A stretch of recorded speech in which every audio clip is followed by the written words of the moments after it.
લારી ઉપર કે રેસ્ટોરન્ટમાં તમે આ સ્પ્રિંગ રોલ તો ખાધા જ હશે, પણ આને ઘરે કેવી રીતે બનાવવા અને જે આનું બહારની લેયરની જે સીટ હોય છે એ કેવી રીતે બનાવવી એ આજે હું વિડીયોમાં જણાવીશ. તો વિડીયોમાં છેક સુધી બનાવી રહેજો. અને એટલા ટેસ્ટી આ ચાઇનીઝ સ્પ્રિંગ રોલ આજે આપણે તૈયાર કરીશું, તો બાળકોથી લઈ બધાને બહુ જ ભાવશે. તો ચાલો જોઈ લઈએ. તો સૌથી પહેલા આપણે સીટ બનાવવા માટે બેટર બનાવવાનું છે. તો મેં અહીંયા 1 કપ જેટલો મેંદો લીધો હતો, એમાં અડધા કપ જેટલો કોર્નફ્લોર લેવાનો છે. સ્વાદ મુજબ મીઠું એડ કરીશું અને થોડું થોડું પાણી એડ કરતા જઈ આ રીતની આપણે એક સ્લરી બનાવી લેવાની છે. બિલકુલ લોટના લમ્સ ના બને એ રીતે આપણે મિક્સ કરતું રહેવાનું છે. અને આ બેટર આપણે આટલું પતલું જ રાખવાનું છે, જે રીતે આપણે ઢોસાનું બેટર હોય છે એનાથી પણ પતલું બેટર રાખવાનું છે. તો તમે જોઈ શકો છો બેટર આ રીતનું પાણીથી પડે એવું બેટર આપણે રાખેલું છે. આટલું પતલું બેટર હશે તો તમારી સીટ એકદમ પરફેક્ટ બનશે. તો બેટર અહીંયા આપણું રેડી થઈ ગયું છે. તો બેટરને આપણે સાઈડમાં રાખી દઈએ. ત્યાં સુધી આપણે નૂડલ્સની તૈયારી કરી લઈશું. તો હવે આપણે નૂડલ્સ બનાવવાના છે. તો નૂડલ્સ બનાવવા માટે સૌથી પહેલા આપણે નૂડલ્સ માટે બોઇલ કરવા માટે પાણી ગરમ કરીશું, એમાં મીઠું એડ કરી દઈશું અને આ રીતના તૈયાર નૂડલ્સ છે તે આપણે રાખી દેવાના છે બધા જ. હવે આપણે તેનું પાણી ઉકળે અને નૂડલ્સ આ રીતે એના શેપમાં આવી જાય ત્યાં સુધી આપણે તેને કૂક કરવાના છે. નૂડલ્સને આપણે 80% કૂક કરવાના છે. તો તમે જોઈ શકો છો કે થોડીક જ વારમાં નૂડલ્સ આપણા સરસ રીતે કૂક થઈ ગયા છે. આ રીતે તમે ચેક કરી અને પણ જોઈ શકો છો. હવે આપણે નૂડલ્સને એક કાણાવાળા વાસણમાં કાઢી એના ઉપર ઠંડુ પાણી રેડી દઈશું, જેથી નૂડલ્સ આપણા એકદમ ખીલા ખીલા રહે અને એને ઠંડા કરી લેવાના છે. તો નૂડલ્સના વઘાર માટે આપણે એક પેનમાં 3 ચમચી તેલ, એમાં આપણે આદુ અને લસણના ટુકડાને એડ કરી અને તેને સાતડી લેવાના છે. તો લસણ આદુ ચાઇનીઝમાં ભરપૂર પ્રમાણમાં એડ કરવામાં આવે છે. સાથે આપણે એમાં આ રીતની લાંબી સ્લાઇસમાં કટ કરેલી આપણે ડુંગળી પણ એડ કરી દેવાની છે અને એને પણ આપણે સોતે કરી લેવાની છે. તો જનરલી ચાઇનીઝમાં ડુંગળી, લસણ અને આદુનું પ્રમાણ વધારે હોય છે, એમાં કોબીજનું પ્રમાણ પણ વધારે રાખવામાં આવે છે. ડુંગળીને આપણે આ રીતે થોડીક વાર માટે સોતે કરી લીધી છે. હવે આપણે આગળના વેજીટેબલ એડ.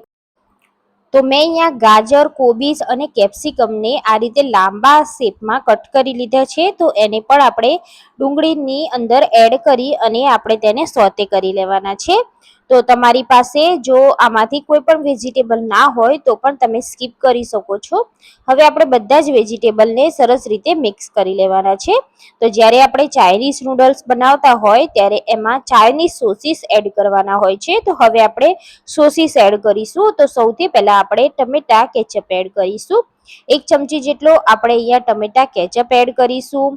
અહીંયા 1 ચમચી આપણે રેડ ચીલી સોસ, 1 ચમચી ડાર્ક સોયા સોસ, 1 ચમચી ગ્રીન ચીલી સોસ અને 1 ચમચી શેઝવાન ચટણી એડ કરીશું અને બધા સોસને સરસ રીતે મિક્સ કરી લઈશું. તો આ રીતે વેજીટેબલમાં સોસ એડ કરીશું એટલે સરસ મજાની એક સુગંધ આવવા લાગશે. તો બધા સોસ સરસ મિક્સ થઈ ગયા છે. હવે આપણે જે નૂડલ્સને બાફીને રાખ્યા છે તે બધા જ નૂડલ્સ એડ કરી દેવાના છે અને નૂડલ્સને આપણે મિક્સ કરી લેવાના છે. હલકા હાથેથી મિક્સ કરી લેવાના, જેથી નૂડલ્સ આપણા તૂટી ના જાય અને સરસ રીતે બધા જ સોસીસ નૂડલ્સ ઉપર આવી જાય અને વેજીટેબલ પણ સરસ રીતે મિક્સ થઈ જાય એ રીતે આપણે એને હલાવી લેવાના છે. તો અહીંયા તમે જોઈ શકો છો નૂડલ્સ આપણા સરસ મજાના કૂક થઈ ગયા છે. બધા સોસ એને એકદમ સરસ રીતે કોટિંગ થઈ ગયું છે. હવે નૂડલ્સને આપણે એકદમ ઠંડા થવા દેવાના છે. ત્યાં સુધી આપણે જે સ્પ્રિંગ રોલની સીટ હોય છે તે બનાવી લઈએ. તો જે બેટર આપણે બનાવ્યું હતું એ જ બેટરમાંથી આપણે બેટર લઈ આપણે આ રીતે ઢોસાના તવા ઉપર રેડી દેવાનું છે. તો લગભગ 2 ચમચા જેટલું બેટર આપણે આ રીતે રેડીશું અને જ્યાં પણ ખાલી લાગે તે આ રીતે તવાને હલાવી અને આપણે બેટરને એકદમ સરસ એક જ લેયરમાં આવી જાય એ રીતે કરી લેવાનું છે. અને જે વધારાનું બેટર હોય તે આપણે પાછું લઈ લેવાનું છે અને ફરીથી આપણે મીડિયમ ટુ સ્લો ગેસ ઉપર આને થવા દેવાનું છે. તો લગભગ 1 થી 1.5 મિનિટમાં આ સરસ મજાનું એનું એક સીટના ફોર્મમાં લેયર બની જશે, થોડો કૂક થશે એટલે એની મેળે જ કિનારીથી અલગ થઈ જશે. આ રીતે તમે જોઈ શકો છો એકદમ ડ્રાય થઈ જશે એટલે આપણે તેને હલકા હાથેથી જ એને આ રીતે પેનથી અલગ કરી લેવાનો છે. એકદમ હલકા હાથે આ થઈ જાય છે. તમે એકવાર ટ્રાય કરશો તો તમને ફાવી જ જશે. તો તમે જોઈ શકો છો એકદમ સરસ રીતે આપણી આ સીટ બનીને તૈયાર છે. આ સીટ ઉપર જ આપણે આજે સ્પ્રિંગ રોલ બનાવવાના છે. આ રીતે આપણે બધી સીટોને એક એક કરી અને રેડી કરી લેવાની છે. તો સીટ જ્યારે બનાવી લો ત્યારે એના ઉપર થોડો મેંદો સ્પ્રિંકલ કરી લેવાનો. હવે જે આપણે નૂડલ્સ બનાવ્યા છે એને આપણે વચ્ચે પાથરી દેવાના છે, એક જ લેયરમાં પાથરી દેવાના છે. તમારે જેટલો સ્પ્રિંગ રોલ પતલો કરવો હોય એ રીતે તમે નૂડલ્સનું લેયર કરી શકો છો. મેં અહીંયા થોડો વધારે જાડો નથી પણ વધારે પતલો પણ નહીં, એ રીતનો મીડિયમ કર્યો છે. તો આ રીતે આપણે નૂડલ્સને વચ્ચે એડ કરી દેવાના છે. હવે આપણે સ્પ્રિંગ રોલને વાળવાના છે. તો આ એક ટેકનિક છે સ્પ્રિંગ રોલ વાળવાની. તો સૌથી પહેલા આપણે નૂડલ્સને આ રીતે એક જ લાઈનમાં ગોઠવી દેવાના છે. અને હવે આપણે સ્પ્રિંગ રોલને વાળવા માટે આપણે 3 ચમચી મેંદામાં આપણે થોડું પાણી નાખી આ રીતે એક સ્લરી બનાવેલી છે. તો આપણે એને ચમચીથી કે પછી હાથેથી જ આપણે કિનારી ઉપર લગાવી દેવાની છે. જ્યારે મેંદો હોય છે તે ગુંદરની જેમ કામ કરતો હોય છે, એટલે સ્પ્રિંગ રોલને સરસ રીતે ચોંટાડી દેશે. એટલે આપણે હાથેથી આ રીતે બધી જ કિનારી ઉપર મેંદો લગાવી દેવાનો છે. અને તમને લાગે કે વધારે મેંદો લગાવવાની જરૂર છે તો તમે આ રીતની સ્લરી લગાવી અને સ્પ્રિંગ રોલને ગમે તે રીતે વાળી શકો છો, તમારા મનપસંદ શેપમાં વાળી શકો છો. તો અહીંયા આપણે આ રીતે લગાવી દીધો છે. હવે આપણે સ્પ્રિંગ રોલને વાળવાનું છે. તો સૌથી પહેલા આપણે સાઈડના ભાગથી આ રીતે વાળી દઈશું. પછી આપણે બીજા ભાગને પણ આ રીતે વાળી દેવાનો છે. પછી આપણે કિનારીથી તેને ઉઠાવી અને આ રીતે ઉપર રાખી દેવાનું છે. હવે એકદમ દબાવી અને આપણે તેને રાઉન્ડ શેપમાં કરી લેવાનું છે.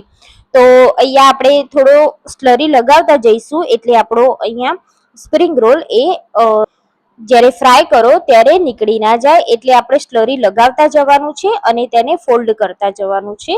તો આ રીતે તમે સ્પ્રિંગ રોલ ફોલ્ડ કરી શકો છો. એકદમ ઈઝી છે. તમે 1 થી 2 સ્પ્રિંગ રોલને વાળશો એટલે તમારી સ્પ્રિંગ રોલ એકદમ સરસ રીતે વળાઈ જશે. તો તમે જોઈ શકો છો અહીંયા આપણો એક સ્પ્રિંગ રોલ બનીને તૈયાર છે.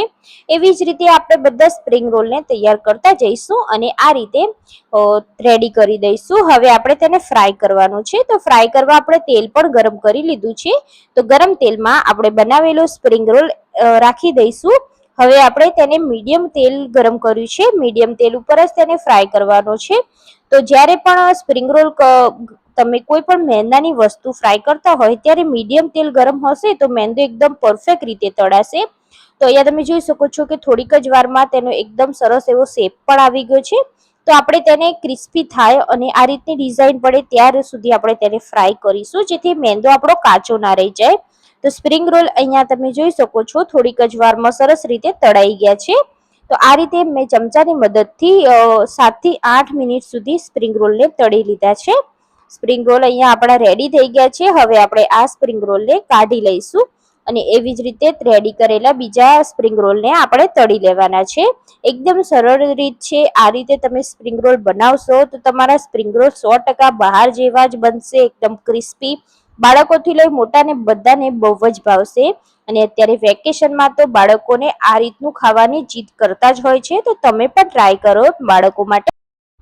તો આ સ્પ્રિંગ રોલને તમે શેઝવાન ચટણી સાથે સર્વ કરો, ખાવાની ખૂબ જ મજા આવે છે, બધાને બહુ જ ભાવશે. અને એટલા ક્રિસ્પી બન્યા છે, એટલા ટેસ્ટી બન્યા છે કે એકવાર બનાવશો તો વારે વારે બનાવશો. તો તમે પણ આ સ્પ્રિંગ રોલ એકવાર જરૂરથી ટ્રાય કરજો મારી રીતે. 100% પરફેક્ટ બનશે. જો રેસીપી પસંદ આવી હોય તો ફ્રેન્ડ સાથે શેર જરૂરથી કરી દેજો. ચેનલ પર નવા છો તો ચેનલને સબસ્ક્રાઇબ જરૂરથી કરી દેજો.